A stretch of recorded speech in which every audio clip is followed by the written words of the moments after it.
Welcome back to the Saints Insider 2025 NFL Draft Live Show. Zach Ewing with you here. It's been, an hour and 15 minutes since we left you. A little more than that since the Saints picked Tyler Shough with their second round pick, launching the entire fan base into some hysterics. As Apathy says, the fan base is in absolute meltdown mode, but the Saints do have two more picks scheduled tonight. They're coming up here in about 5 picks at number 71, and then they have another pick in the third round tonight, number 93. Jim Derry, by the way, if you're waiting on him, is in a weather delay at the high school baseball game that he's calling, so you'll have to wait for Jim's meltdown. You might have to wait as long as his Datitude show. I think he said he was going to have one tomorrow. But instead, we get the real information king, and that's Jeff Duncan, who also happens to be a University of Louisville graduate. And you got a new friend in the locker room. Yeah, look, I mean, we thought this might happen, right, Zach? I mean, this was a guy we knew they were high on. I think it was just a matter of when they might pull the trigger on Tyler Shough, and I think they probably would have preferred to get him in the third round, but I think with the quarterback situation, the way it was kind of developing in the draft, I think they felt like they want to go ahead and pull the trigger on him at 40. Just seems a little early, but this is a guy they had graded very highly. I know a lot of mocks and a lot of scuttlebutt leading up to the draft. I think had some bad speculation about the Saints and Jackson Dart. I think this was the guy they wanted all along, and I know you hear that a lot. After the draft, this was our guy, but they had him graded higher than Jackson Dart from the people I've talked to in the building. So this was a guy I think they were very happy to get at 40, and I think a lot of mock drafts were way off on this. Yeah, and you were the one who floated his name, and obviously you followed his college career, at least in the last couple of years at Louisville. What are the Saints getting? He's 6'5". He's a good athlete. He's got a good arm. He's also 25 years old, which people keep pointing out. He'll be 26 in September. So he's a little bit older. He has had injuries throughout his college career. But just what are the Saints getting? What do you think they saw in him? Well, I mean, he looks the part, first of all. I mean, he's 6'5". He's very athletic. He throws a great pass. I mean, one of the best passers probably in the entire draft, if not the best, just at spinning the football. Yeah, he's older. I think that's actually going to be a pro, not a con for him. I think he's going to step right in and compete for the starting job from day one because he is older and more experienced. He's been through a lot. He came out of Chandler, Arizona. He's from the same hometown as Cam Jordan. Was a elite recruit. Started out at Oregon, was behind Justin Herbert there, but you can see why he was such a highly sought after recruit. I mean, he's kind of got the whole package as a quarterback, and he had a lot of injuries, different injuries. His college career kind of reminds me a little bit of Taysom Hill's. Taysom Hill had a lot of injury issues at Brigham Young, all different kinds of injuries, not one injury over and over. And that's the same thing with Tyler Shough. And I think because of that, he ended up in college a long time. And I think he wanted to get into a pro-style attack like Jeff Brom runs at Louisville. And I think scouts fell in love with him once they started watching the tape because they run a very NFL it's an NFL offense. So you know what you're getting with Tyler Shough. You don't have to have a projection to can he run an NFL offense like you would have had with Jackson Dart, who played in shotgun, never turned his back to the defense, was really running an RPO-type scheme at Ole Miss. That doesn't translate a lot to the NFL the way the Louisville offense does. So I think a lot of people were comfortable with him. And I told you this when I did that quarterback column for a few weeks ago. I talked to teams that have him, not just the Saints, but other teams in the NFL that had Tyler Shough graded as the second best quarterback in the entire draft. And I talked to one coach that thinks he's going to be the best quarterback in the entire draft, better than Cam Ward. Now, we'll find out. It's all going to play out. But there's a lot of people in the NFL that are really high on Tyler Shough. Yeah. Just to reset things here, we are in the third round. The Patriots pick is in. After that, the Lions jumped ahead of the Saints. They made a trade with the Jags to jump to number 70, and then it'll be the Saints. So it'll be interesting to see who comes off the board here in these next couple of picks. What are you thinking here, Jeff? We'll talk more about Tyler Shough, but as we approach the Saints pick, they've got needs up and down the roster. We talked about that. Wide receiver, running back, tight end on offense, cornerback, defensive line, both interior and on the outside on defense, and then even linebacker. Like you could really make a case for a lot of different spots. I think right now they start turning their attention to defense. I mean, they took a tackle or an offensive guard, however you want to, position, whatever position they end up using Kelvin Banks at, and they took a quarterback. They had the 30th defense in the league, 3 of their oldest players on the roster on defense. It's time to start getting younger, more athletic on that side of the ball. I'll be shocked if their next 2 picks aren't defensive players. They do have 2 left tonight here coming up in a minute, and then probably in an hour or so they'll make pick number 93. So it's interesting. The Patriots pick is coming in right now. It is Kyle Williams, the wide receiver from Washington State. So probably not anybody the Saints were going to be interested in, a shorter wide receiver, 5'11". So no harm done there. The Lions are now on the clock at 70, and then it will be the Saints. So, look, I think you're right. Now, my question about Shuck, and I've seen this in the comments a little bit, is might he have lasted to the 3rd round? And no one else has taken a quarterback, and the Lions certainly I wouldn't think are going to take a quarterback here. So no one else taking a quarterback. That doesn't mean no one else would have taken Tyler Shough or traded up to take him. As you said, a lot of people liked him. Did the Saints reach for him because they are feeling pessimistic about Derek Carr, in your opinion? I think their concern was a quarterback needy team like Cleveland or Pittsburgh trading back up to get him. Those were the 2 teams you worry about.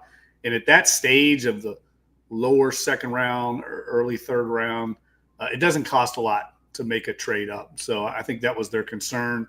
Like I said, they had him graded very highly. And I think on their board, and we'll find out when we hear from the Saints just exactly how highly they graded. But the way I understood it was he was clearly the 2nd quarterback on their board behind Cam Ward. And if you believe in him, I think the thing that more than anything this pick tells me is that they think he's their quarterback of the future, not necessarily Spencer Rattler. And I'm sure they'll have rhetoric saying otherwise. It's going to be a competition. If Derek Carr does come back, he'll probably start. And, these 2 guys will be the quarterbacks of the future. But you don't take a quarterback high in the 2nd round if you don't have strong belief that he's going to end up being your guy one day. Yeah, if you believed in Spencer Rattler as a long-term answer at quarterback, you don't spend a 2nd round pick, right, especially with so many other needs on the roster, right? Like, okay, the Lions pick is being announced right now. We'll see who that is. And then the Saints, I guess the Saints are probably already officially on the clock. It's Isaac Tessia, another wide receiver, this one from Arkansas, and he's a bigger one. He's 6'4". He's more the type, or I said Tessia, it's Tisla, I guess that's an L. So they're all those defensive players. There's only been 1 defensive player taken in the last 4 picks. That was Darian Porter, the cornerback to Las Vegas. So if the Saints do go defense as you predict, here's some of the guys available. Just looking through the list, Siobhan Ravel, the corner from East Carolina, was considered a borderline 1st round guy before there were some medical concerns. Mm-hmm. So could the Saints be interested in him if they're comfortable with his medicals? You have Jordan Birch, the edge rusher from Oregon's out there. Kevin Winston, Penn State safety. Saints probably don't need a safety as much. Landon Jackson, the edge rusher from Arkansas. Azariah Thomas, a Florida State cornerback. So there's some names out there that you heard as like at least 2nd round guys that are still on the board. And as Ahmed says here, Siobhan Ravel is still on the board. So we're going to wait and see who the Saints get in. Their pick is in. The pick's in. So let's see if we can get some sort of intel on who it's going to be. They're going to commercial on TV, so it'll be a minute before they actually get to it. Texas defensive tackle Vernon Broughton. Or makes sense. Yeah. I'm guessing on the pronunciation there. We'll find out on that. But a defensive tackle from Texas.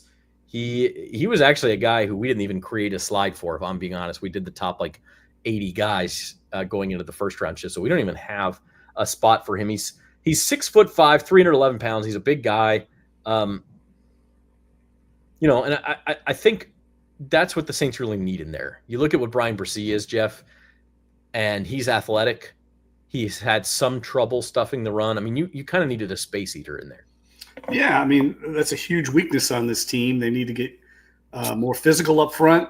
The run defense has been a problem the last couple of years, and it all starts there. And I think the defensive interior made perfect sense. I know they brought in Devon Godshaw in the offseason, but he's getting up there in age as well. So you're looking long term here, add some quality depth, and this is a deep Zach. This is a deep defensive tackle draft class. So you're getting to get some quality guys here in third round coming off the board. And I expect the Saints will also look at defensive back here soon as well. I think those are the two areas, interior defensive tackle and corner, that they will try to address. Yeah, I think they need a corner. And then at some point in this draft, they probably need a running back and a wide receiver as well. But those, could potentially wait until a little bit later. But Vernon Broughton, so interesting. Two Texas linemen in this draft, one on the offense, one on the defense now, both 300-pound monsters. So we heard about Kellen Moore say this from the get-go. He wants to build in the trenches. And here you go.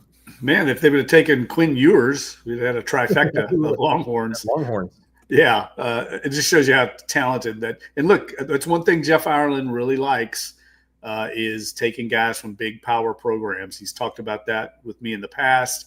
He likes the fact that they're going against in practice every day elite caliber players, and then every day in, say, the SEC or Big 12 when they were in the Big 12, you're going against really good players on a consistent basis. I mean, if you looked at the Kelvin Banks video, the highlight video the other night, it was all against Georgia and Alabama, and all those guys were in the first and second round that he was going against. So it's easy to get a projection when you take guys from these major college programs. Yeah, no doubt. And I mean, they've actually been burned a couple times when they haven't done that. Marcus Davenport, Trevor Penning, to a certain extent, maybe the jury's still out on him, but they've also Teron Armstead. I mean, they've gotten some guys. Yeah, Jari Evans too, sure. But it's definitely a theme. So, but I have to show this comment. I don't know. What I can't tell is if this is an insult or a compliment. Duncan is okay, but he's no Derry. You can take that however you want, Jeff. Is that Jim Derry? It might be Jim Derry burner, man. Northern Saint, you have to prove to us that you're not Jim Derry. Are you sitting in the rain at a high school baseball game? Oh gosh, JD, it's true. There is only one JD. Jim Derry is. They broke the mold when they brought him in here, and I'm definitely not up to the Datitude standards that JD puts out every week here on the Datitude podcast. No doubt. They're showing the Saints War Room on NFL Network right now, and I assume means they haven't quite shown Vernon Broughton yet, but I'm hoping I'm pronouncing that right. I guess we'll find out. Brian Russell says this is depressing. I mean, this draft has not gone the way I think a lot of Saints fans wanted it to go. What do you make of Shador Sanders falling out of the first two rounds? I know we said the Saints were not interested in him. It appears a lot of other quarterback needy teams weren't either. I mean, they're willing to let him now into the third round. I mean, the Steelers have a pick coming up here in 10 picks. Maybe they'll finally stop the slide. But this is. I mean, it's one thing to fall to the bottom of the first round and wait all night that first day, but we're going to the end of the second night now. Yeah, look, it's surprising. There's no question about that, but not too surprising to me because when I started talking to these teams around the league, there weren't a lot of people knocking down the door to draft Shador Sanders, and I think that's a combination of things, Zach. One, obviously, his packet it comes with a lot, right? And his father is a very outspoken guy and a kind of a domineering presence. Has been that way throughout his career. They do things their way. Like it or not, and you have to make a decision on that if you're a team when you bring Shador Sanders into the building. And then the other thing is I think in NFL teams, when they really started drilling down on his tape, they saw a guy that's going to take some development at the NFL level. Mm-hmm. And I don't know if everyone thinks he's going to be an elite quarterback in the NFL. So when you combine those two things, all the kind of off the field issues, along with the fact that he's not an elite prospect right now, it makes sense that this might happen. And then the other thing I would say, there's only so many teams that need quarterbacks in this draft. There's about 5, and some of them have already taken guys, so there's not that many teams out there that would pull the trigger on him at this point, other than maybe Pittsburgh or Cleveland. Yeah, I mean, at some point, if he keeps falling, one of those teams will, or even a Seattle or an LA or somebody who's looking for the next answer at quarterback, Las Vegas. Maybe they take a chance on him if he keeps falling and not spending that kind of draft capital. Landon Jackson of Arkansas, the edge rusher, just came off the board to the Bills. That was a name we had discussed for the Saints. Saints' next pick is still 20 picks away, so it's going to be a little while, probably at least an hour. The funny thing about Shuck and Brian, the comments are coming in too fast, kind of gets to it here where he says he's a 7-year college quarterback. Tyler Shough played in college with Juwan Johnson. He was roommates with him. He is a year older than Spencer Rattler. They actually played against each other in Pop Warner football as kids in Arizona. So he's been around a little while. And, I'm on the record as somebody who's saying, I don't necessarily like that you're, it's kind of like, why would you think the 14-year-old is a good player if he's just beating up on 11-year-olds? I think that matters a little bit less for quarterbacks. I don't know what you feel. Yeah, I mean, Shuck talked about that tonight, and he made a good point. It's the point I've been making all along is the quarterbacks mature, I think, late a lot of times. They also have a lot longer shelf life in the NFL. I mean, we see some of these guys like Geno Smith and Baker Mayfield and Sam Darnold. They're basically starting to mature into their best version of themselves as an NFL quarterback in their late 20s, around 30. That's when it starts to happen. So if Tyler Shough can be one of those kind of guys and you've got him on your roster for the next 5 or 10 years, what's wrong with that? I mean, quarterbacks play into their mid-30s all the time. So I don't think the age at quarterback is that big a deal. It's certainly not as big a deal as it is at other positions. And I think, there's reasons why he was in college for as long as he was because of the injuries. I think that's a little bit of a extenuating circumstance that caused that. Yeah, I mean that's definitely true. I think Ahmed just pointed it out. He only started 24 games because of the injuries. Of course, the injuries are another concern in and of themselves. Like you don't necessarily want a guy's injury prone, but we talked about that with Matt Paris a little bit in our first show tonight. Where he pointed, like Kellen Moore pointed out, some of those are broken bones and things like that are more like freak accidents than a guy who's injury prone, right? Same thing with Taysom Hill, almost exact same type of thing, where you had different breaks. And actually, in football, you don't want any injuries in football, but breaks are way better than soft tissue or torn tendons, things like that. You'd much rather have a broken bone because those will heal and come back. So, look, he was injury-free last year. That was a big thing for him.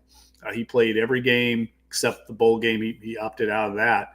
But I can tell you this. I mean, he's a lot more athletic than people think. He certainly was more athletic than I thought when I heard about him going to Louisville. I mean, this is a big guy that can run around. He's not going to run for 100 yards in the NFL, but, I mean, he can move in the pocket and, get around. But I think the thing that stands out about him is just he's been in a lot. He's played a lot of ball. Like he's a guy that's going to step right in. I don't think the learning curve is going to be very steep for him at all. Whereas I think it probably was a little bit for Spencer Rattler last year. I think he had a little bit of deer in headlights. I think this guy is going to have a lot quicker transition to the league.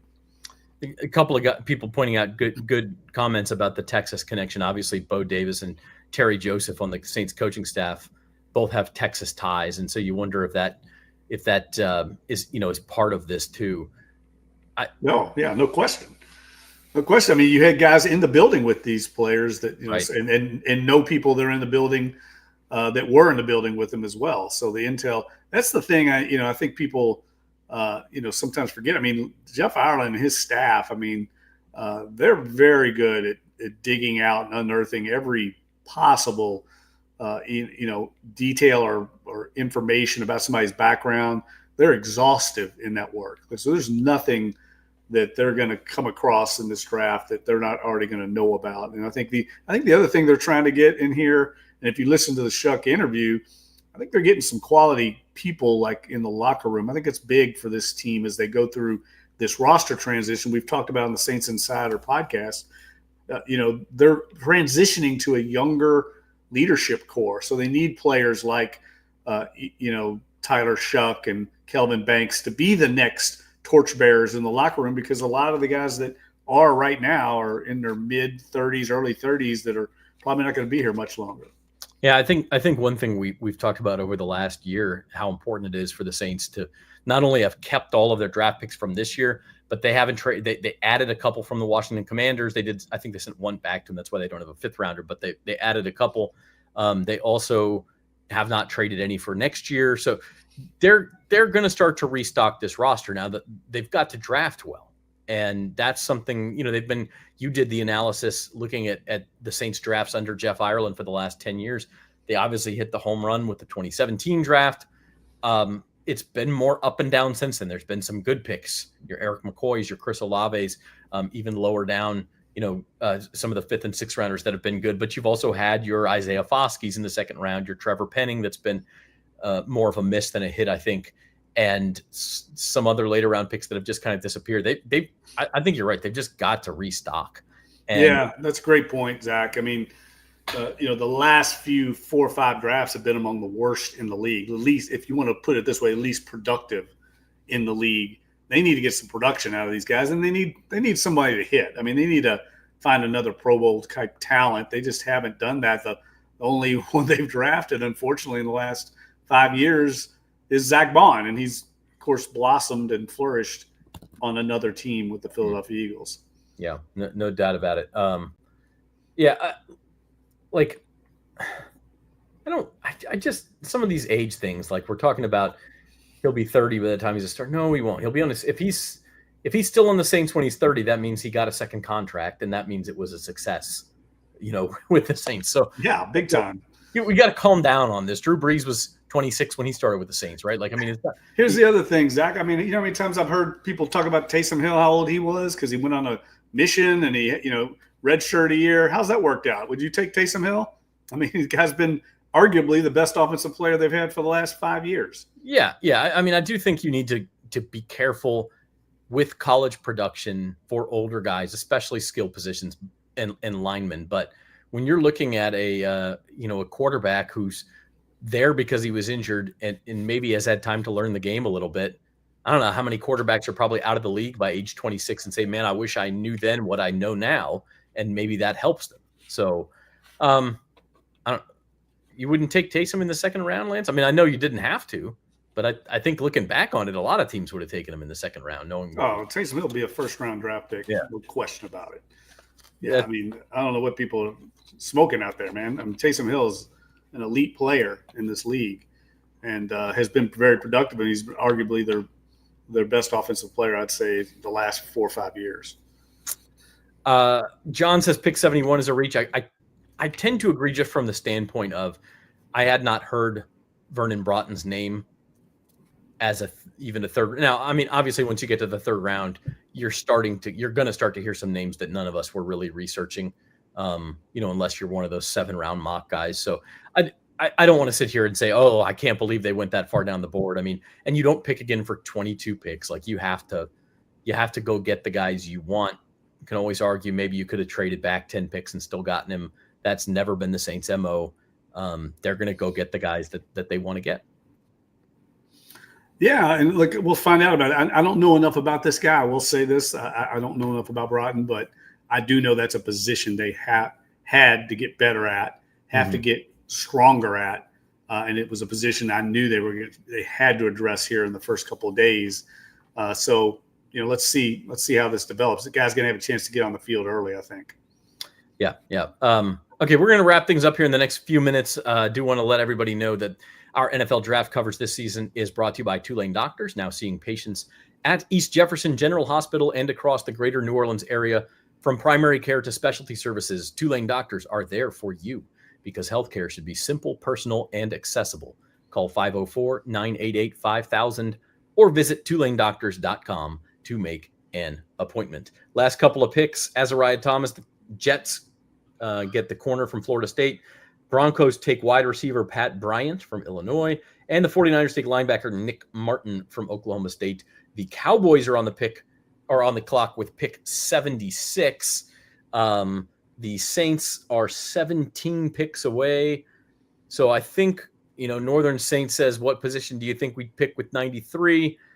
It's hard to guess at this point. I think you still need an edge. You still need a corner. You probably still need a running back and receiver. I mean, it may depend on who's available. But I don't know. There's not one spot right now that you're going to go wait for. Yeah, look, at this point, if you're Jeff Ireland the other day, the way they do their draft board, 125 guys basically on their board. And, those guys are Saints guys, the ones that fit their system, their offensive and defensive schemes, their character profiles, all those things, size, speed variables that they look for. They're Saints guys. And so they're going to have guys that they feel comfortable taking here in the third, fourth round that they probably have graded higher than a lot of other teams because they fit exactly what they want. Mm-hmm. So I think they're probably going to get some guys that come in and contribute very quickly here in these next couple picks. Yeah, I think they're going to have to. I mean, we talked about it. The roster is old. I think the talent level on the roster is significantly lower than what it was a couple years ago. Just need good players, and that's why, like Jim has said, defensive tackle, you've got plenty of guys there. Yeah, you got plenty of guys, but how many of them are difference makers? That's why I loved Mason Graham for the Saints if he had fallen to them at number 9. Of course, he didn't. So now they use their first third-round pick on another big defensive tackle. And building in the trench is never a bad way to go. So we'll sign off here. And again, make sure you're subscribed to the Datitude YouTube channel, the Saints Insider YouTube channel, and sign up for notifications. We're going to go live one more time tonight, probably in another 30 to 40 minutes. And hopefully, knock on wood, by then y'all can get Jim Derry's meltdown live on the air. Otherwise, I may call on Jeff to come back and we'll talk. Is JD not high on Tyler Shough? Yeah, he was team don't take a quarterback, and if you have to, take Jalen Milroe. That was his take. Okay. Well, I was with him on number 9, but after they got past number 9, I was fine with where they addressed that position. You just couldn't do it at number 9, not in this draft. No, and you couldn't. And again, I always said what they did at 40 was going to tell us how they felt about Carr, and I think we now know that that doesn't mean it's impossible for Derek Carr to come back by opening week, and Shuck sits behind him for a year. But at this point, I think the fact that the Saints spent that kind of a pick on a quarterback tells you, at least it tells me, that they probably are not counting on Derek Carr. Yeah, I would agree with you. And I think we might see something now that the draft has played out, something that develop along those lines now between those two sides. I think that's when we hear Mickey Loomis talk about we don't have clarity. I don't think he's just talking about the injury. I think he's talking about a lot of other things as well. And I think this might give a little more clarity to the situation. I mean, they've got 4 quarterbacks. 5 quarterbacks now on the roster. Yeah, if you count Ben DiNucci, who's on the practice squad, you have DiNucci, Jay Kaner, Spencer Rattler, Derek Carr, and now Tyler Shough. So somebody's got to go, right? Somebody's got to go. A couple of them probably have to go. Okay, we will be back again. Sign up for those notifications. Hopefully, Jim will be done with his high school baseball game in 45 minutes or so. If not, we'll bring Jeff Duncan back on. How's that sound, Jeff? Let's do it. Yeah, it's an exciting time right now.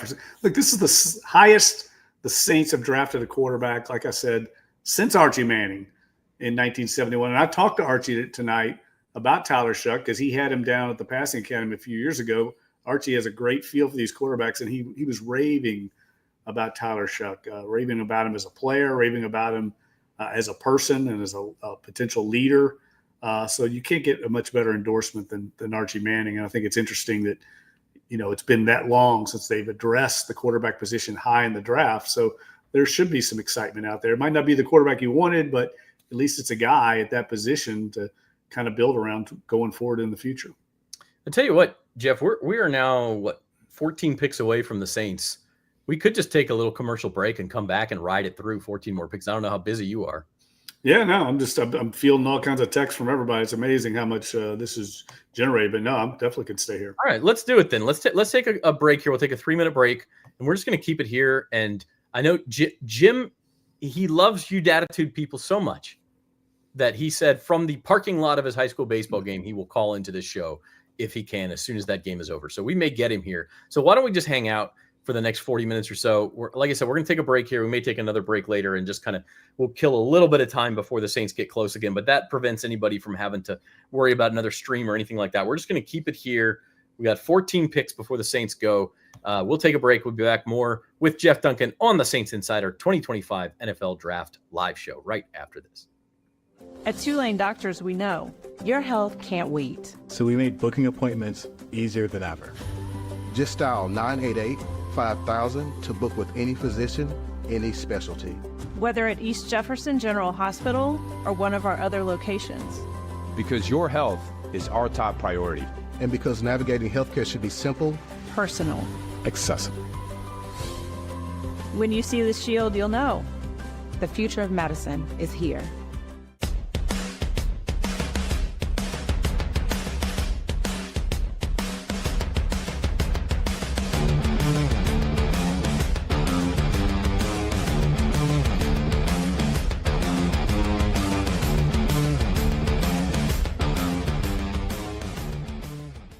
Let's get into it.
Butterfly when she wind up, she waist, moving to the sound of the drum.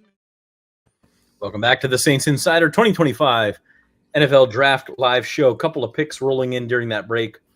Cowboys take East Carolina corner Siobhan Ravel. We talked about him, some injury concerns, but maybe a good talent. Ole Miss edge rusher Princely Umanmilan, don't know about the pronunciation there, goes to the Panthers, an NFC South edge rusher. And then the Cardinals take another edge rusher, Oregon's Jordan Birch, another guy we thought might be gone by now, but pretty good value for the Cardinals there. The Houston Texans on the clock at number 79, and the Saints are at 93. So about 13 more picks before the Saints. I want to highlight something here, and Brian's probably been chief complainer in the comments, but I think he kind of hits on something that maybe is why Saints fans are kind of up. Now, first of all, Jeff, you've done this a long time, 25 years now covering the team. This is as up in arms as this fan base has been in a long time, just in general. I mean, they're fed up. But I think with this draft in particular, he says no edge rusher, no receiver. It's boring, not exciting. And I mean, there is, I think, a little bit to that where you took a couple of linemen and in between you took a quarterback, but he wasn't the big name or the guy who was rumored to be a top 10 pick or, you know, maybe the guy a lot of Saints fans wanted. And so I kind of think part of the part of the vitriol and the Twitter comments, which are amazing, by the way. If you look at the Saints Twitter feed, whenever they tweet something, it's just like people are going crazy. I think part of it is just they want to get excited about something, and these picks aren't necessarily the type to get excited about. Yeah, and I get it. I totally get it. And I also get the frustration. It's been a rough few years, what with injuries and, losing Sean Payton and Drew Brees is a double whammy that a lot of franchises, couldn't withstand. And it's I'm sure, contributed to these woes the team has had. So I totally understand it. But I think the one thing I would say, I think we've talked about this before, but the one thing I would try to caution people about, look, I know everyone gets excited about the NFL draft. Season's over in January. You start looking for hope. So you start, free agency and the draft is a way to get your team better. And there's this endless, I think, desire for NFL demand is the better word, NFL content, right? We all start looking at mock drafts in December and January, and I think it does the fans a big disservice because they start reading these things, for instance, like Shador Sanders, and they see him projected. Some people had him way back then, these media drafts in the top 3-5 selections, but that's not what the NFL teams are doing. If you understand the NFL teams and how they do the draft process, they go through starting at the Senior Bowl down in Mobile. They go through all the pro days, the combine, all that process. And then they convene back here, which they did just recently as a group, the scouts, the coaches, the executives, and they start putting together their boards. And this is after all the thorough work that they've done in this spring. And that's when the boards are formed. So when I hear people say, oh, they thought Shador Sanders was, he was a top 5 pick, he wasn't in NFL circles because they hadn't even started the draft process yet. You see what I'm saying? So I just think people get inundated with all this information. They start looking ahead. They start looking at these mock drafts, but just realize that's not coming from the NFL teams. That's coming from people like you and I that have to fill content, and there's a demand for it. So you just start putting stuff out there, but it's not what really NFL teams are doing behind closed doors. And that's why I think we see people upset because they think maybe Shador Sanders was a better prospect than Tyler Shough when actually these NFL teams I talked to did not feel that way. I think that all of that is just a great discussion point. And it's especially true when you have a team like the Saints that went into the 2024 season expecting to be successful. And they started out successful. They won their first 2 games. It seems like a really long time ago now, but they did. And then the bottom fell out. They fired the coach. The quarterback got injured. A lot of other star players got injured. The general manager has been here a long time, and it feels like he's out of answers a little bit. And so naturally, the human instinct is to look for what's next and try to find something to put your hope in, right? And that's the draft. And so I remember talking about, like I've said, Mason Graham was my guy. I want to, Mason Graham in November when the Saints were, like, hey, if they do pick in the top 10, here's what we really need in November. So you're 100% right. We're guilty of it too. We cover the Saints 52 weeks a year. There's not always something going on in those 52 weeks. And so what do we have to do? We have to come up with something to write about, to talk about. We try to be responsible with that, but that doesn't mean that we're always going to be right, and certainly doesn't mean that we're always going to know what the team is thinking. So, look, Shador Sanders was on ESPN every Saturday night. He made some great plays. He had some Hail Marys. He has a famous father who is very good at playing with the media and making himself popular and getting things out there. And so, yeah, I see a lot of people say, oh, Shador Sanders, he's the answer. That doesn't mean that just because you're good at playing the media means you're good at playing football, right? Yeah, and I thought he would go sometime in the second round, to be honest with you. So it is surprising he hasn't been selected yet. But I think at this point, how many teams are even looking for a quarterback? I mean, this happened in similar ways to Spencer Rattler last year, where a lot of teams had him graded as a second-round quarterback, second-round grade. But once all the other teams filled their quarterback needs, no one really pulled the trigger till the Saints did in round 5. And I think something similar is going to happen now to Shador Sanders. And it's mainly because there's not a need at that position for a lot of teams now. They're trying to address other needs. But I do think Shador Sanders, a lot of the hesitation has to do with stuff beyond just football playing. But I will say this. I mean, there were NFL people that pointed out to me the 92 sacks that he took in 2 years. They said that is a major red flag. It's something that translates the next level. It doesn't get better. Guys that get sacked a lot in college get sacked a lot and usually more in the NFL. That's a bad statistic to have on your resume, and something that I think a lot of teams were hesitant to, pull the trigger on. Yeah, I think Michael's right on this. Pittsburgh at 83, which is just a couple of picks from now. That was kind of seen even at the beginning of the night as Shador's floor. If he falls below that, we are looking at a historic free fall here. Yeah, no doubt about it. And Pittsburgh, look, here's the thing, though. I mean, I've seen a couple trusted people in the media. It's the other thing you got to filter through a lot of the information you see out there, a lot of speculation. But a couple people that I respect in the business have said he did not interview well with the Steelers. Yeah, and just to interrupt you real quick, I just got a notification. The Steelers are not picking Shador Sanders at 83. They're going actually with one of my favorite guys in this draft, Iowa running back Caleb Johnson. Oh, that's your guy. Yeah, he was seen as kind of a Najee Harris clone. I actually think he's going to be a better version of Najee Harris. So it makes sense the Steelers Mike Tomlin would like that guy. But Shador Sanders not at 83.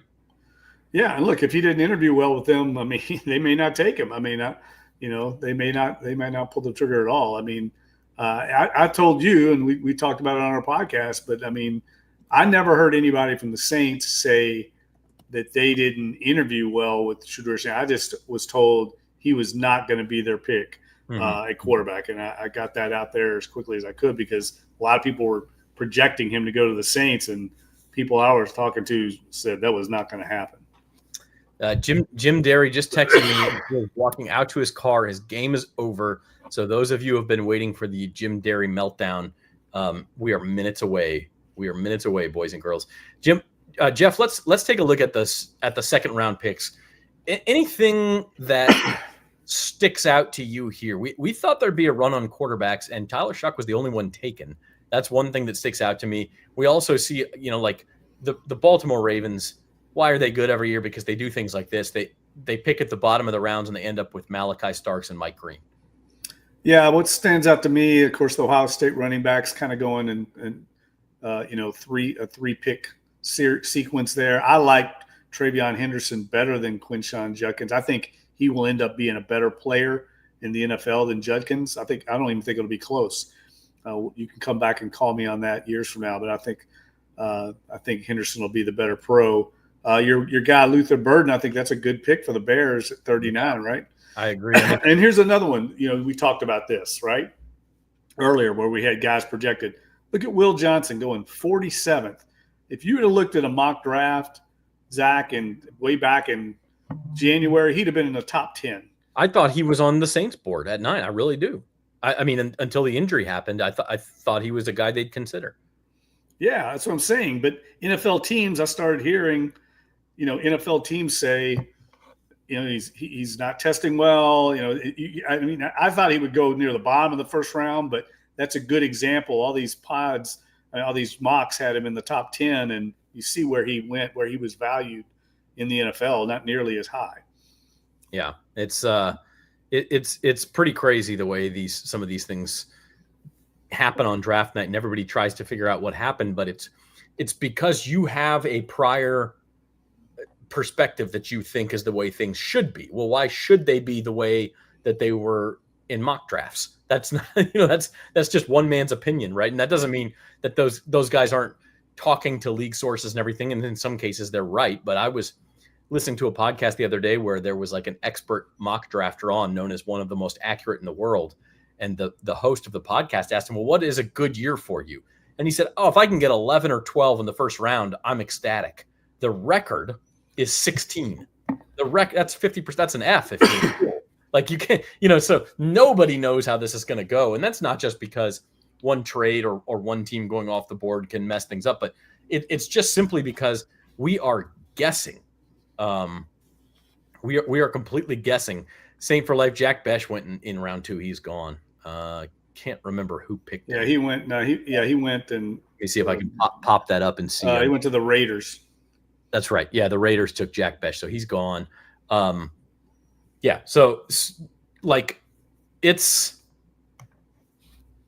I don't know. It's a tough thing to do, and it's a tough thing to grade. When we always talk about who gets the draft grades, I think it was Bleacher Report last night gave the Saints an F for their first round pick, and they were the only F in the first round. I thought, now how in the world is taking an offensive tackle, the best offensive tackle on the board? It's not an exciting pick, but it can't be an F. Like it just can't be. It's a safe pick. And the reasoning was, well, they had a chance to take Shador Sanders and they didn't, and that was it. So I don't know if Mel Kiper works for Bleacher Report now, but like we're now into the third round, and some teams have passed on Shador Sanders 4 times. The Cleveland Browns have they had 4 picks yet? And they need a quarterback, and they haven't taken him either. So I don't think the Saints are alone in this. I don't know. I don't think they're alone in this, but it is interesting. Pittsburgh Steelers also haven't taken him. They've had, I guess, only 2 chances to take him. Of course, they could have traded up, but yeah, it's Iowa running back Caleb Johnson for them. Some of the other recent picks: Texans take Iowa State wide receiver Jalen Noel at 79. Colts take Minnesota cornerback Justin Wally at 80.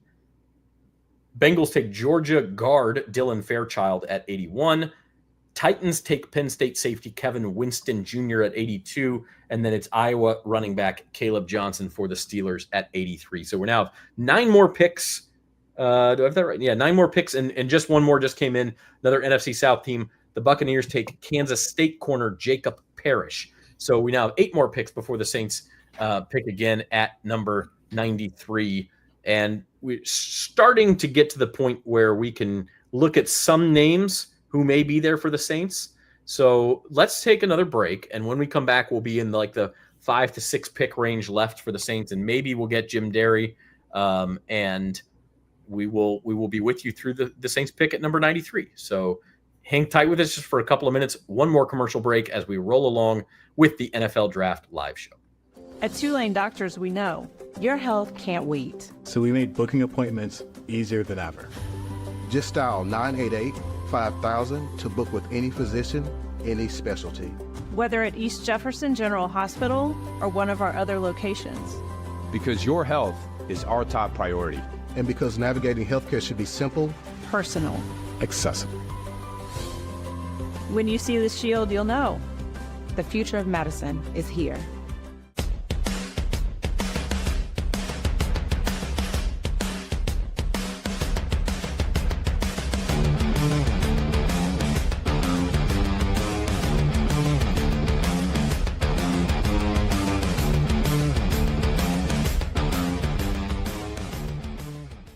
Let's get into it.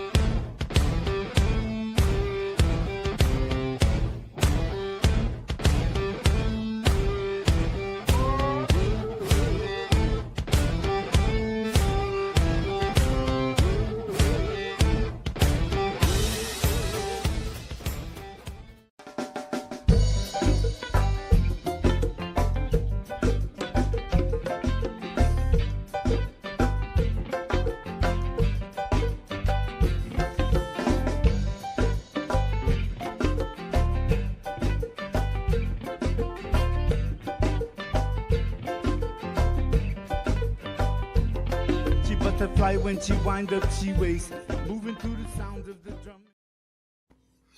Welcome back to the Saints Insider 2025 NFL Draft Live Show, brought to you by Tulane Doctors. Name that you had seen connected several times with the Saints. Luke Johnson was all over this. Just went off the board to the Kansas City Chiefs with the 85th pick. Cal corner Noel Williams. Obviously, the connection with Peter Sermon, the former Cal defensive coordinator who's now on the Saints staff. And the Saints need the corner. So Noel Williams was a name that we had tossed around a lot. He goes off the board here, 8 picks before the Saints' next pick to the Kansas City Chiefs. So he's off the board. Next up are the Chargers. You go Packers, Jags, Texans, Rams, Ravens, Seahawks, and then the Saints' next pick. So, Jim, I keep calling you Jim. Jeff, and Saint for Life is right. We are going to have the Jim versus Jeff debate about Tyler Shough here in a minute. Jeff is on the Tyler Shough side. Jim is just getting to his truck and will present the other side. But you keep getting a lot of texts. What are the tenor of the texts you're getting from Saints people and NFL people tonight? Well, I mean, I think the thing that I want to be clear about is I don't know how good Tyler Shough's going to be. I mean, I don't want people to think I'm saying he's a savior or anything. I don't know. I want to see how he progresses in camp when I see him. So I want to see it play out. I don't know if he's the future or not. I have no idea. So let me be clear about that. But I think talking to NFL people, there's a lot of people in the NFL that think he was either the best or the second best quarterback in this draft. This was not a great quarterback draft. So I'm just trying to give people an understanding of how a lot of NFL people feel about him. But people are wrong all the time. We see it all the time. Quarterbacks bust that are taken in the top 10 and then some taken lower. We see it all the time. Tom Brady, the greatest example, but Dak Prescott and, Jalen Hurts taken not in the first round that ended up blossoming. So let's see. The thing that I'm most intrigued about, Zach, is now we're going to see what happens with Derek Carr. I think this dynamic is going to come to, some type of loggerheads here soon. And then the other thing I'm interested in seeing is you've got all these quarterback coaches on the staff, guys that play the position, numerous guys, not to mention your head coach, Kellen Moore. How do they work with these young quarterbacks on this roster, Tyler Shough being one, Spencer Rattler? I'm really interested to see how they address this competition this fall, because I think it's going to be fascinating to see. And fans should be excited about that. That is something exciting, something new to see these new coaches and this new offense and how they develop the most important position on the roster. Yeah, that was my point earlier, and Jim is just setting up right now, so we're going to have him in a second. My point earlier was if you hired Kellen Moore to be the quarterback whisperer, to be the offensive guru, you have to trust that he likes this quarterback. I mean, he would have had a voice in that discussion. And if this is the guy he wants to go to war with, so to speak, then you have to trust that as a Saints fan. You don't have to necessarily have it be what you would have chosen. But I think, Kellen Moore gets the benefit of the doubt until proven that he doesn't deserve the benefit of the doubt. And obviously that hasn't happened yet. So, all right, ladies and gentlemen, boys and girls, it is time for Datitude After Dark. Jim Derry from his truck in the parking lot. What high school are you even at, Jim? Archbishop Shaw High School in Marrero, Louisiana. All right. So on location, Shaw just defeated St. Michael's 7-1. No one cares. But we had a lightning delay. Otherwise, it'd been on an hour ago. Okay. Well, better late than never, which is what maybe people are saying. I can't make the analogy there to Tyler Shough because they probably took him too early, if anything. But when you saw, as you were doing play-by-play, the notification on your phone that the Saints had taken Tyler Shough, were you able to not say a word that rhymes with Shuck on the air? Oh, I said a few words on the air. I mean, I didn't leave anything. I think this is, I didn't hear what y'all were saying. I only heard the tail end of what you were talking about, Zach. And I don't even necessarily, even though Tyler Shough wouldn't be my pick, that if you're going to go get a quarterback, fine. That's not the one I would have taken. I agree with what you're saying about maybe that is Kellen Moore's guy. And if it's Kellen Moore's guy, he absolutely, of course, has the right to go get the one that he thinks he's going to get. But why use pick 40 there? It makes zero sense, in my opinion, to go get, hello, Joe, how are you? Thanks for being a part of the show. It makes no sense to me to get him at pick 40. He's not going. All the quarterbacks are still there. They're not going. It doesn't make any sense whatsoever to go get Tyler Shough at pick number 40.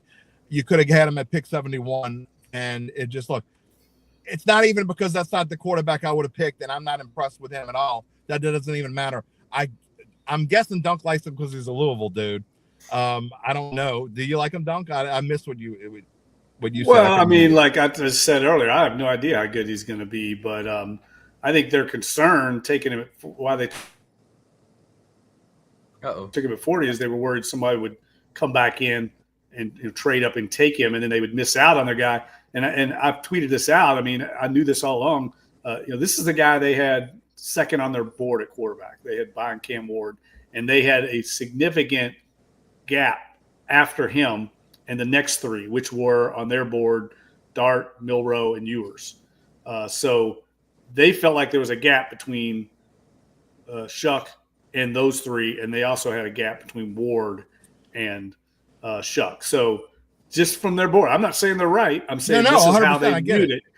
Yeah, and you have to, that's what you have to understand. Like, I'm not talking to you. I'm just saying people in general have to understand that's how this. You put your faith in your personnel department to do all this work, to do all these evaluations, do all this scouting, and stack the board. They didn't come into it, I'm sure, with any bias toward Tyler Shough, but that's how it played out in this organization. And other teams I talked to felt the same way. Matter of fact, I've talked to somebody that thinks he is the best quarterback in the entire draft, above Cam Ward. So here's my well thought of in NFL circles. I'm gonna say this after calling a game, and obviously my mind is on, I'm doing play-by-play. My mind's just 10 minutes off. The game just ended 10 minutes ago, so my mind's really still on that. And even I made my opinion known when I saw the pick, but I guess I would like time to think about what I think. I know that's not like me, and I just fly off the handle and just think, but I think my problem isn't so just because I don't like Tyler Shough, just because he would have been probably fourth or fifth on my quarterback board. I am with Zach. I completely agree with Zach that that Kellen Moore should get the guy that he wants. If this is the guy that was at the top of his board, then by all means, go for it. That's fine. And obviously, the Saints are concerned enough about Derek Carr to think that even if he is available to play, they are not comfortable enough with going forward with a Spencer Rattler and whatever potential free agent they could possibly pick up, which would be disaster. And I get that. I'm not willing to risk disaster. I get that. It's just right out the bat, I can't understand pick number 40, because to me, if you were getting desperate and you were worried someone was going to come up and take your pick, which I don't think that was going to happen, but if you were that worried, you probably could have packaged your 2 third-round picks to get up there and get them, unless it was going to be right after. There's just so many things I would have rather see them do. And then look, the defensive tackle. I mean, that I have a problem with that pick too. Again, these are things that I want to think about. Let's see who they go get at pick 93. Maybe I'll change my mind, but I just think there's so many needs on this team, and I think other than Banks, you haven't filled those needs with those 2 guys, unless you think Shuck could come in and start next year. Maybe he can, maybe he can't. I think he's going to start from day one. Well, when you say that, I was going to bring this up. Aloha has a comment here saying, we're just picking our QB2. It's not worth feeling strongly about it. I don't think so. I mean, there may be in a name. Even if that's true, Zach, then I feel if that's the case, then I would feel even more strongly about it. If they're picking their QB1, then I'm probably not as upset in the long run. If they're picking QB2, then you would never pick a QB2 at pick number 40 when you have that many needs. That would make even less sense. Well, here's the thing I think we have to consider is the Derek Carr situation.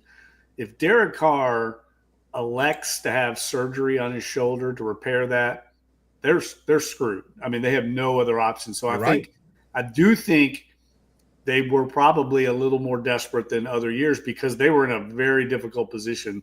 I've never seen something like this all the years I've covered the NFL, where a guy, starting quarterback, comes up with an injury in April, like mid-April. I've just never seen that happen. It makes no sense. We've talked about it as a very confusing, mystifying development, and it really put the Saints in a bind. So I think that played into why they went to number 40, because they all the other teams, JD, have filled their quarterback positions. The Joe Flacco's of the world have already signed elsewhere. The Saints really had no other options at this point if they want to try and somewhat be competitive this year. I hate to liken it to a fantasy draft, but I think it's the way that we can all talk about something that people will understand. And this is what I liken this to. Exactly what you just said. So if you're in a draft, okay, and it's a one quarterback league or whatever, and you're in a draft and you're in a 16-team league and you're monitoring this and you're in round, I don't know, it doesn't matter whatever round you're in, round 5, round 6, whatever round you're in. And everyone else has taken their quarterback already. It's exactly what I liken this to. That's why you can never be certain, but you can be pretty sure that Tyler Shough was going to go down the board quite a bit further because exactly what you just said. Everyone has their quarterback already. That's why it doesn't make any sense to me. That's why I have, I guess, a bigger problem. By the way, I'm coming out of this blind. I have not been able to follow anything the last hour. Shador Sanders still on the board? He is still on the board. The Steelers took Caleb Johnson, my Iowa running back. I liked at 83 instead of taking Shador Sanders. So, by the way, that's a good spot to kind of recap the last few picks. Jacob Parrish, K-State corner to the Bucks. Noel Williams, the Cal corner who had been linked to the Saints to the Chiefs. Jamari Caldwell, defensive tackle from Oregon to the Chargers. Savion Williams, TCU wide receiver to the Packers. He was mentioned in some Saints circles. And then just the last pick, 88, Tulane cornerback Caleb Ransaw going to the Jacksonville Jaguars. So good pick. Congrats to Caleb Ransaw. The Jaguars are actually on the clock again. They have back-to-back picks. Then it's the Rams, Ravens, and Seahawks, and then the Saints, just 4 picks away. So, Dunk, what do you think about a potential skill player here at 93? I just think that there's not enough. I think that's where this team is probably lacking most right now. Or cornerback. I think they got to get a corner. You got to get a corner too. So or cornerback. Yeah. I mean, and there's a lot of corners that have just come off the board here because they were graded around this part of the draft. I don't know if they still have somebody because some of the guys I liked for them have already gone off the board here in the last 10 picks. So we'll see where they go. But I think they got to get younger on defense, JD. I mean, they used their first 2 picks on offense, and they got the 30th ranked defense in the league. Yeah, that's another thing. It's like, and look, I know Will Johnson has all these issues, and we talked about the different medical problems that he had, but to have the chance, you could have someone of the Saints were linked to just a couple weeks ago, potentially taking as high as number 9 was there available at number 40. And again, I get all the concerns and all the reasons why, but that's something you could have taken right there at 40. And again, maybe traded your 2 third-round picks to move up 6 or 8 spots or something along those lines and get Shuck that's almost certainly still going to be there. Yeah, you could definitely make that argument. They could have taken another position. And I'm sure they talked about that. I guarantee you in that room they talked about that exact scenario. If we don't take him here at 40, we take another position, how do we get back in and get our guy? And I think they just felt like, hey, let's get the guy that we have graded very highly. Don't want to take a chance on losing him. It shows you also, I think, the pickle they're in at quarterback now because of this Derek Carr situation. Well, I will say this, and I know I've been one of the few Derek Carr defenders out there. And when I say defender, I'm not really necessarily defending him. I'm just talking about what makes common sense, what doesn't make common sense. And a lot of these stories we're hearing, I mean, I don't think anybody knows what's fully true except for the people that are involved. And obviously the Saints don't even know what's fully true. But if it comes out that this is just a big sham and he's throwing a pissy fit, then, man, he's going to have a tough time showing his face anywhere. I think where this team is right now is because of the bind that he's put him in. And I find it hard to believe that it took until 2 weeks before the draft for this to come out. I mean, if the Saints didn't know, then they've got their own problems that they didn't know. Did they not do a physical when they all left the building and back in January? I don't know. I mean, but there are so many things that need to be answered about this situation. And it really bothers me as we go forward here. And the situation that this team is in tonight, whether they made a mistake or whether they look like geniuses later, who knows? We'll find out soon enough. But none of this stuff is making sense to me. I mean, obviously that y'all were right and that there are more problems. Zach said it last night. If they make a quarterback pick at 40, then it's clear that they believe that there are enough issues to where they might need to start someone, and they're not going to do it just go with Spencer Rattler. But if it comes out later that Derek Carr has been hiding something or is just being pissy, then I'm going to have a real problem, and so are a lot of other people. And I don't know how he's going to show his face around if that ends up being the case. But I can't wait to hear what the real story is. Well, yeah, it's a bizarre story. No one in the league seems to know what the real story is. I definitely think there's a lot of smoke there. We all know where there's smoke, there's fire. The other thing I would say is if Spencer Rattler were to beat out Tyler Shough, then I think you could definitely say this was a wasted pick. I don't think they would take. Yeah, I don't think they take him 40 thinking anything other than he's either going to start or Derek Carr is going to come back this year, magically heal his shoulder, start, and then he'll be the starter next year sitting behind Carr.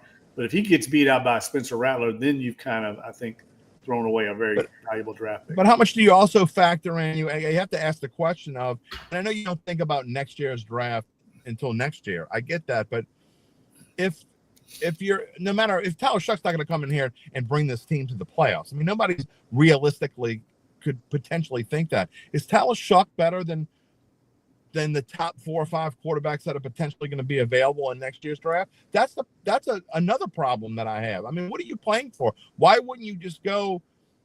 I'm not saying, of course, it would be a disastrous season if they do that, most likely. But why wouldn't you just go with a Spencer Rattler unless you just think Tyler Shough you think he's better or at least as good as some of these guys that we're going to be talking about this time next year? I just don't see that. I don't understand that at all.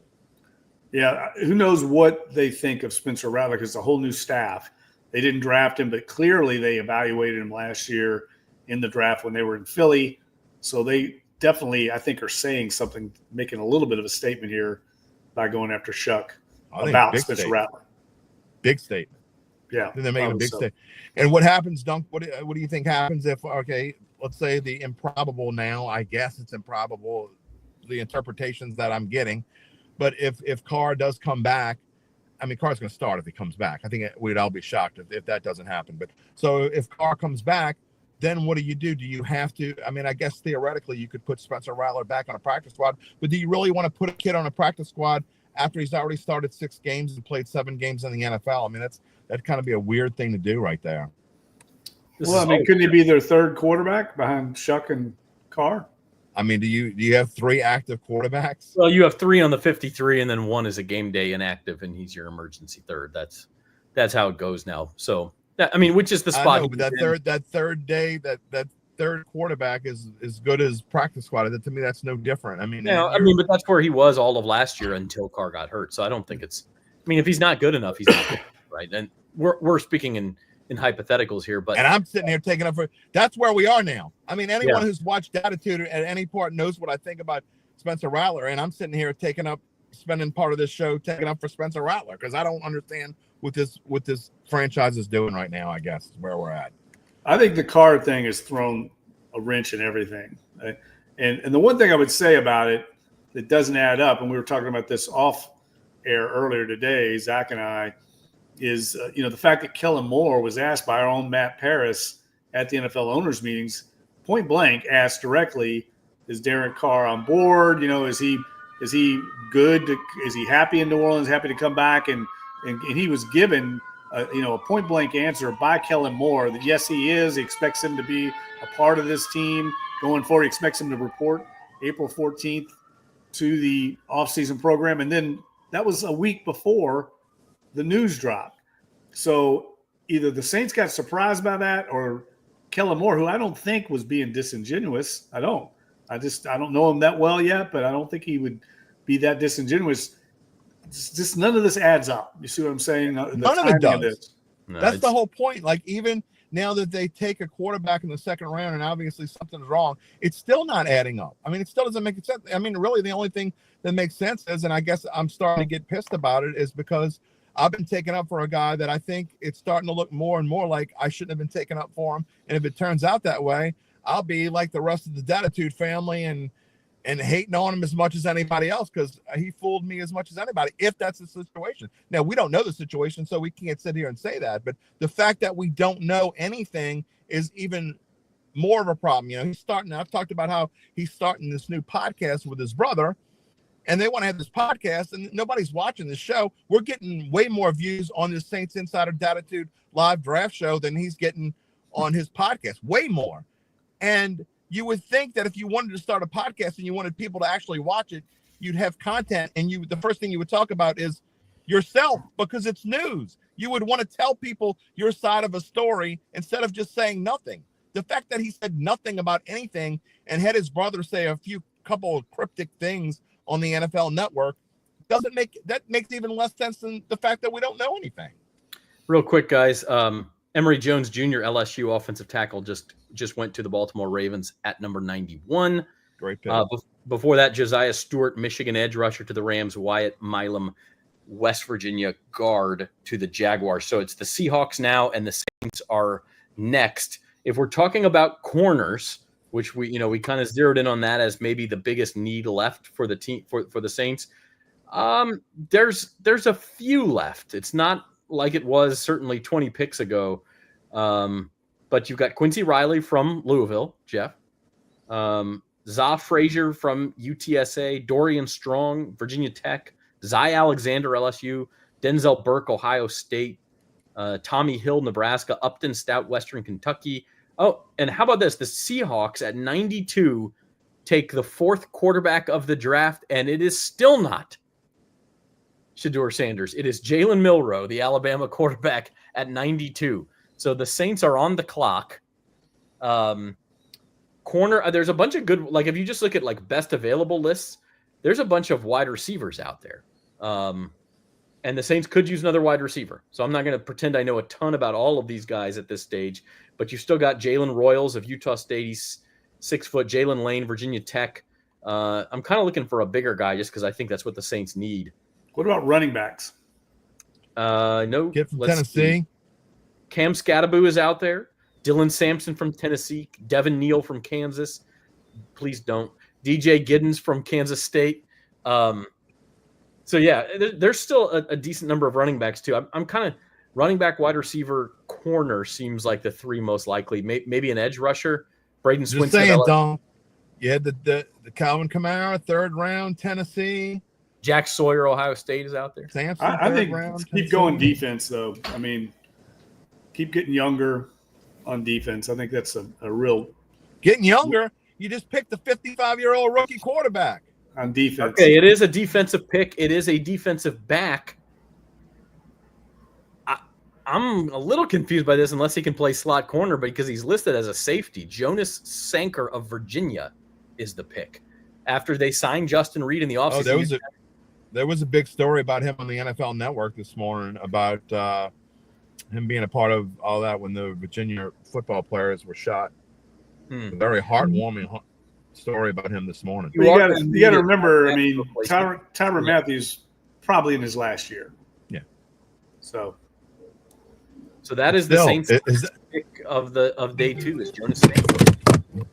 This team though, Zach and Dunk continues to draft as if they're just, and I know Dunk are always best player available. I get that, but this team continues to draft like they don't have needs at certain places, and they're drafting like we're just going to take whatever we think the best player on our board is. You're not good enough to take the best player available on your board.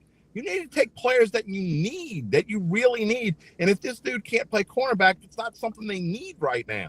It doesn't. I mean, I don't agree with that, man. I mean, you take the best players. I know you don't. Yeah, I mean, because you're not drafting for September of this year and October. You're drafting for 2026, 2027. You know, the guys down the road. I can think my favorite story along those exact lines when they took Deuce McAllister and they already had Ricky Williams, and that turned out pretty damn well. That's a different story, though. You knew Ricky Williams wasn't going to stay in this league. And Deuce McAllister was a generational talent.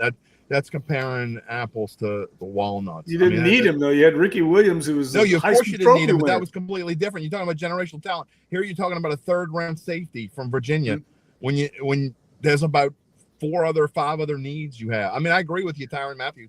This is probably his last year, and I hear you that you're not just drafting for this fall because you're probably not going to be very good this fall. Let's face it. Let's be realistic at this point, but I just don't know, man. I just don't get it's the same. And we never talked about the defensive tackle. I mean, another position, I get what you're trying to do, but you just signed 3 interior guys. It doesn't make sense to me, but I'm in the minority. It's interesting, guys. I mean, these last 2 picks were off the board for me. I mean, Jonas Sanker, I think, was ranked somewhere in this range if you just looked at most big boards. Vernon Broughton was out of nowhere. They're both where you can see what they're thinking, but I do hear what you're saying, Jim, in that these are moves you make when you're filling out your roster or you're, hey, we're in a good spot and we just need to get younger. Maybe the Saints, like without saying it, and I think you'll disagree with this, Jeff, but maybe they're saying, look, like 2025 is what it is. It's not that we're not going to try to win, but we've got to sort of overhaul this at this point, one pick at a time. Yeah, look, I don't know. We don't know what they project Sanker right now. We don't know. We have to hear what they have to say, what the vision is for him. I don't know enough about him. But I do disagree with that. I mean, like, I just think you take the best players, you do all this work in your scouting to stack your board. I think Jeff Ireland's one of the best in the league. I would trust him and their board. I mean, that's why you're paying these guys. And so whatever they believe is what I would stick with. I mean, if they have a great, now they may be wrong, but I mean, you have to have faith in your scouting department. And I hear you, Duncan. The reason why I disagree with what we're talking about right now is I think that's what average to good teams do. I think if you're a good team, like in the Sean Payton days, I think you always take best player available. Sean Payton, rightfully so, did but this team has such rebuild, and you got to start with needs. And if you can't fill some of these needs and fix some of these problems, and again, like you say, maybe Jonas Sanker does project, maybe they do project him to be a cornerback and it's a moot point or whatever. Maybe this defensive tackle can play multiple positions and he's not just an interior lineman. Maybe we don't know that. But I just don't think when you're a bad team, the first thing you do is you fill your holes first. You need to fix things first. And you're not fixing anything if you're not filling the needs that you have. You have about to be a 30-year-old running back that is going to be gone here, and you're waiting till when to go draft a running back. I mean, you want to talk about a position that's going to have a huge hole very shortly.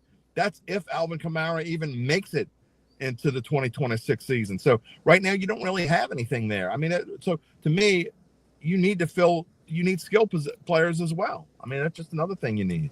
Well, they may, again, you roll your eyes. I'm not rolling eyes.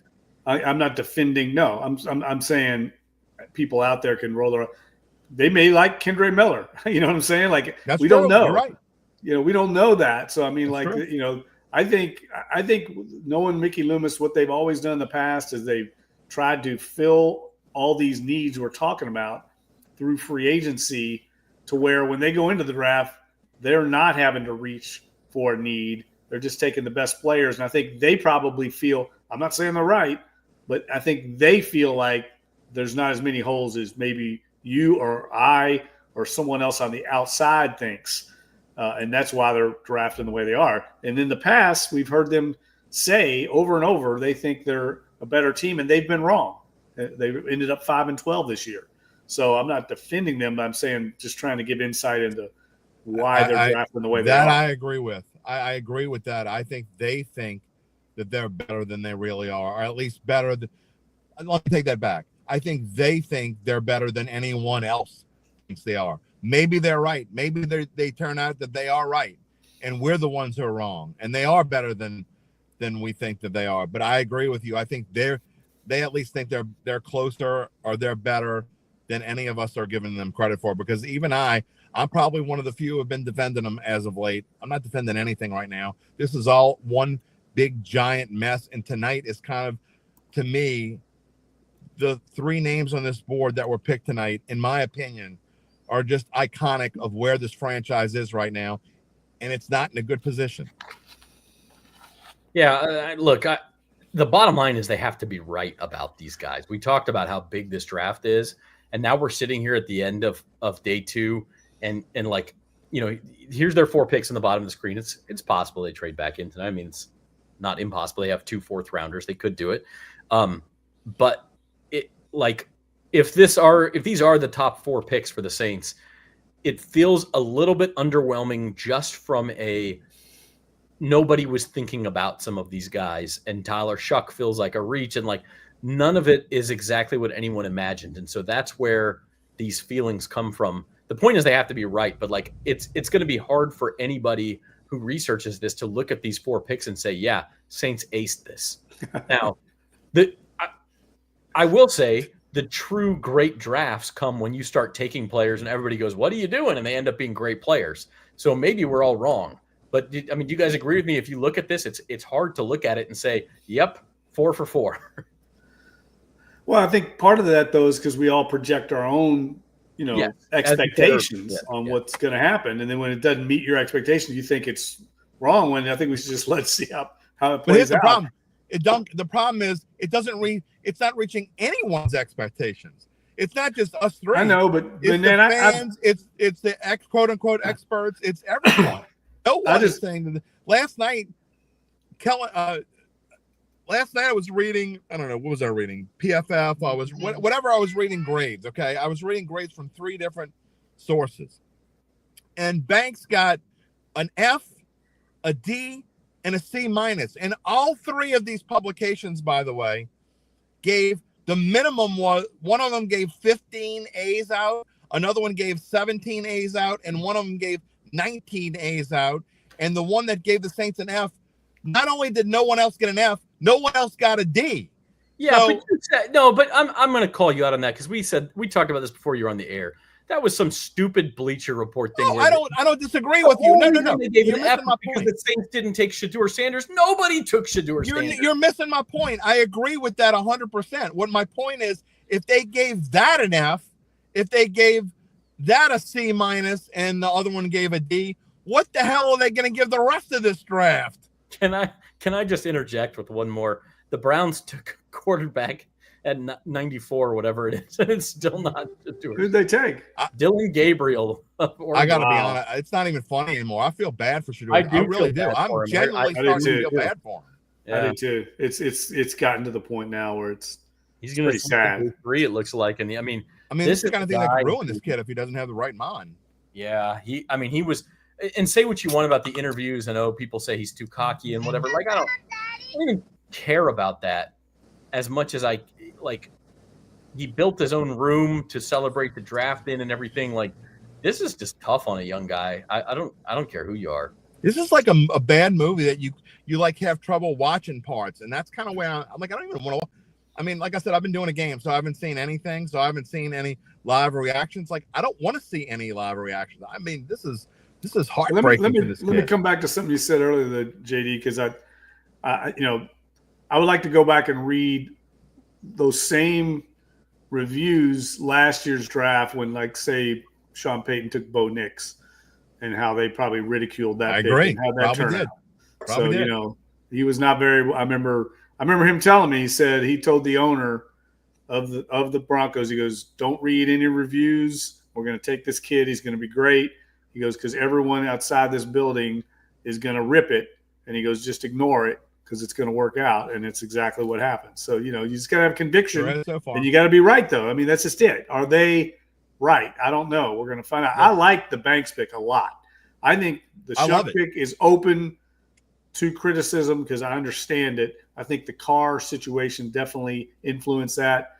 These other 2, I don't know enough about them. I have to admit, I'm not familiar with either one of those guys. Well, you bring up a great point, and I'm not going to be a hypocrite because I was one of those people that laughed and I thought Bo Nix was a terrible pick. I'm like, this guy is never going to be a starter in the NFL or a worthy starter, should I say. Now, it's only 1 year. He could regress, and he might turn out to not be the quarterback that he looked like last year. But regardless, there's no question. So I'm not going to be a hypocrite. I could be saying the same thing next year about what you're saying about Tyler Shough, what I said about Bo Nix last year. So maybe I'll be wrong.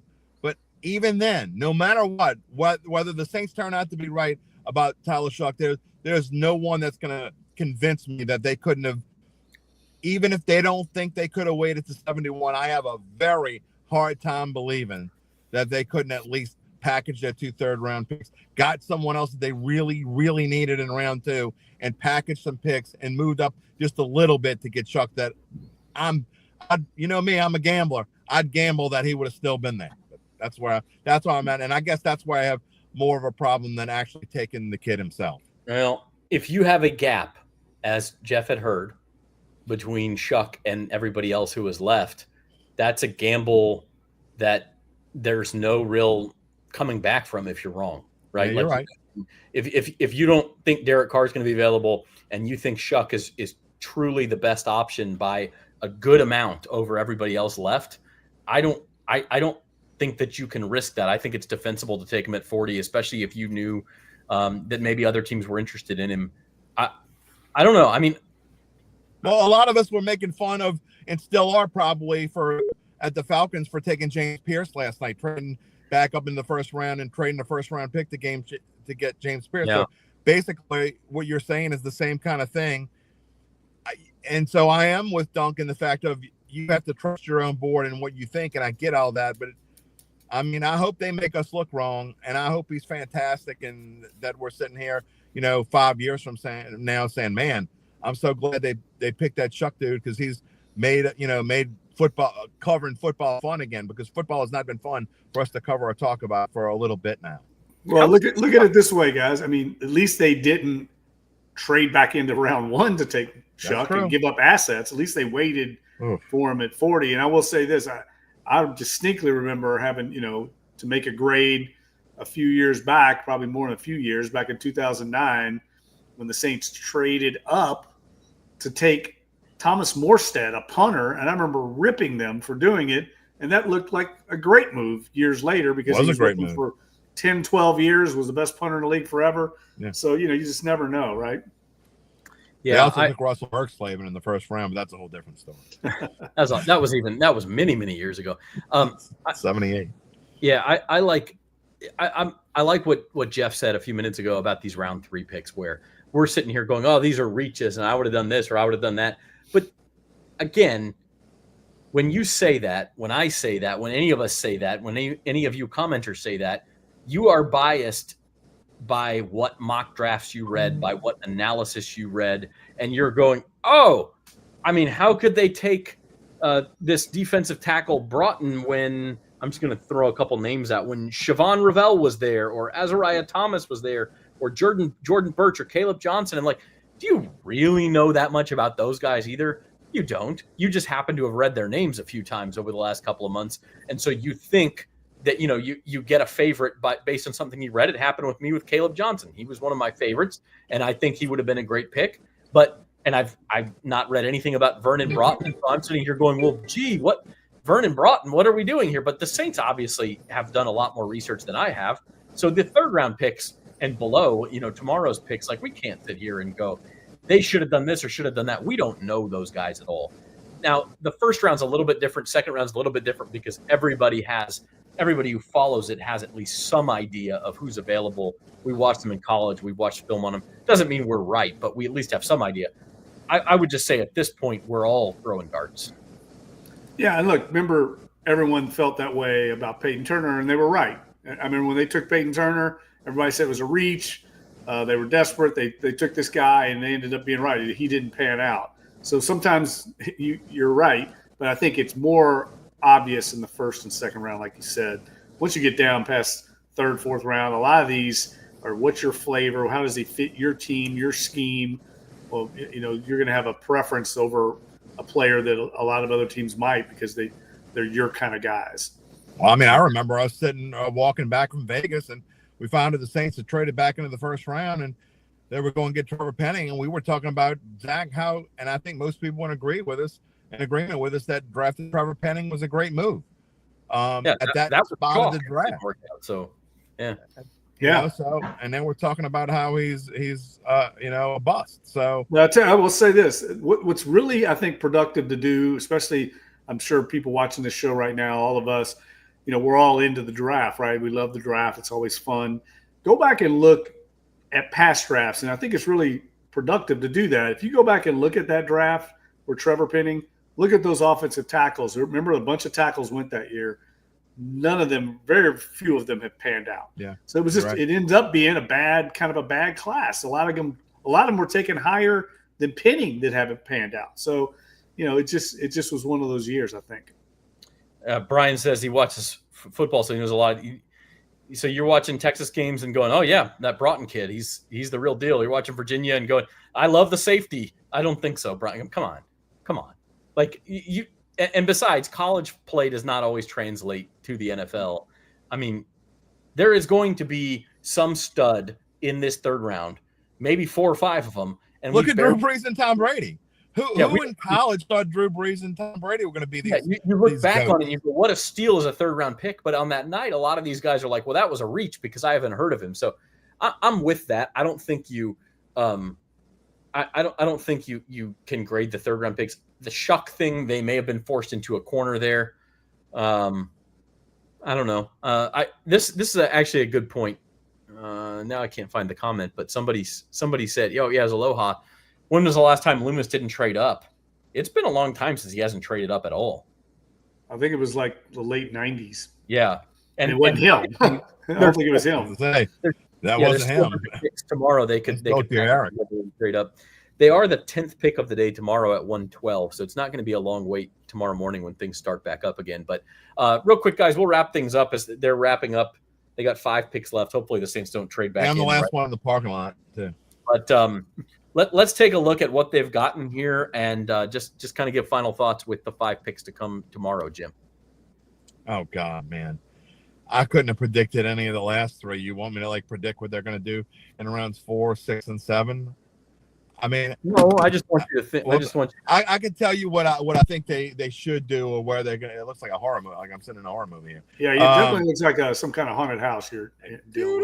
I'm using my phone light because if I don't, you won't be able to see me. I look like a silhouette. Look, I said it before. I think they need to go get some skill players. Maybe I think Scadabo will probably be available. One of those 4th round picks. He was projected to be 4th round before. That would be fun. Now you're talking fun. At least we'd have some fun in this draft if they went out and would got like somebody like that. Yeah. I think this draft needs something that is fun. At least get your minds off of this crap. Edge, I'm not. Whatever. I'm not. I don't think that's what they need to do. But whatever. I mean, I don't. At this point, I'm like, I don't want to say I don't care, but I'm trying to get myself together because I literally have no idea what I'm going to say on Monday's show. Monday live at 11 a.m. Datitude. If you're a Saints Insider subscriber, come check us out on Datitude. I'd love to have your comments and your thoughts because that's what we're going to do on Monday. There's not going to be a guest. We're just going to be talking with. It's going to be me and the commenters and maybe a little bit of Gabe Anderson. But I have no idea what they're going to do. I don't even know what I'd say they should do at this point.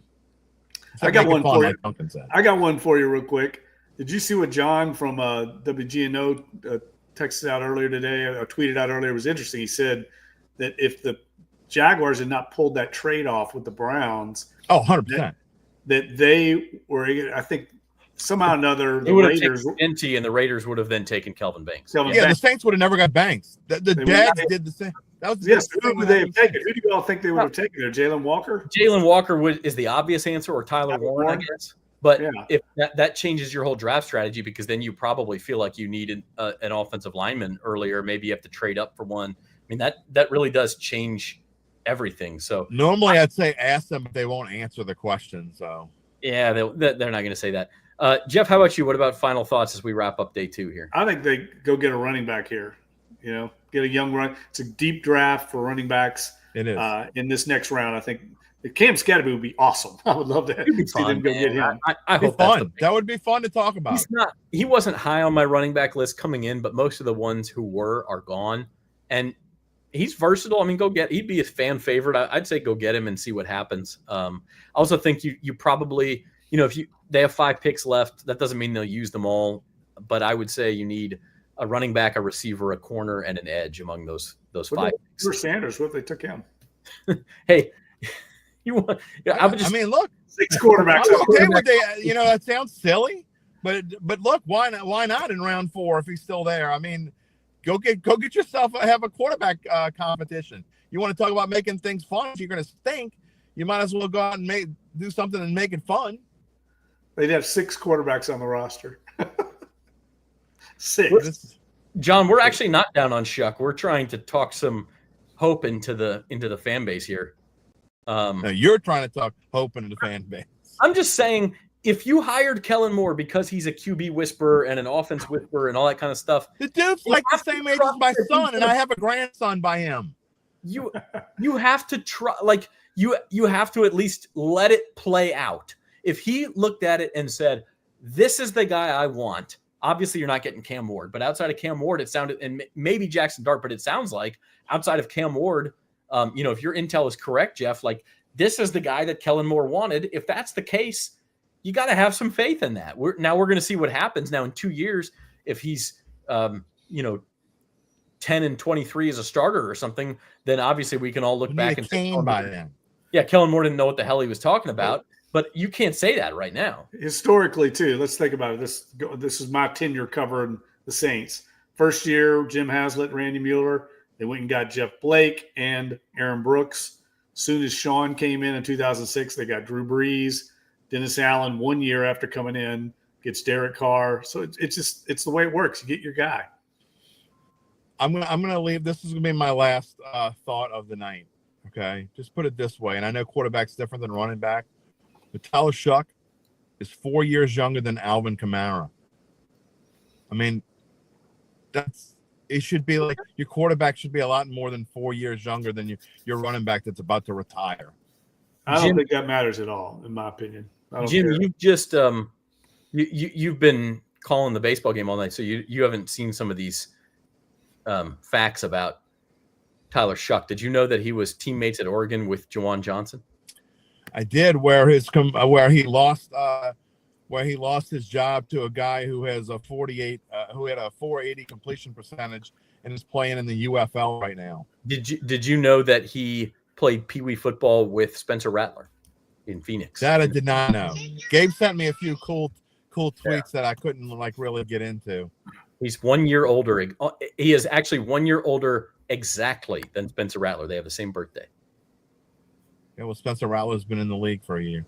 Yeah, I'm not a Spencer Rattler fan either. You're not making this any better. You know what I think about Spencer Rattler. By the way, that was a wasted pick too. Pretty sure he was in the same class as Brock Purdy, right?